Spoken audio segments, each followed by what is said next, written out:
anigoo kalgacal qaba hadaadiga kibirayso mid kalooda la kulanta kolay kuma kabaaye filan indhahaygiyo agjoogaagu filan indhahaygiyo iftinkii nolosha waayahaygiyo ahya xabiibi indhahaygiyo asabnaa quruxee ayahaygi asluubiyey sirwacan ayahaygi wiilasha Soomaaliyeed raggeeyaga wacan waynaha ugu deeqay qurux cadowna ma waabin karo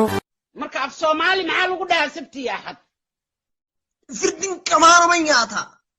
waxaas oromo waa qashinka taawas anaga been noo sheegaysaa Allah ila hilbaad tahay qurux asturbaad tahay gabar marna kuma ilaawe ashaqina ila dawr marna kuma ilaawe ashaqina ila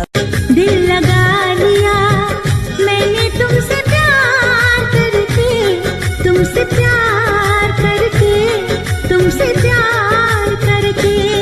दिल चुरा लिया मैंने بابا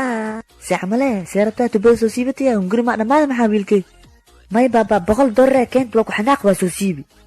بقول خالق المصباح سكبه هلو شركة بيا مانو maxaa roobkii bishan daano xisaabaysan ahlan wasahlan maanta camaamada ka shaqanta codkan xabiib ligaraal noqdo hada ka hor aanin moobek saaxiibkiisa wuxuu ka wacnaagtiis wuxuu dhahay haay oo afara whatsapp ka u galay markaas eedan ma soo daayay dafuuf miyaa dhahay haay tuu hor ka soo qortay markaas oo dhahay walaal macaamis baran karnaa markaas ay dhahay ha tabcan maxaa diiday ninkan si camal oo dhahay naagta gadaasha ma san u halaawday markaas oo dhahay walaal macaamil uu qaba baroobab CBD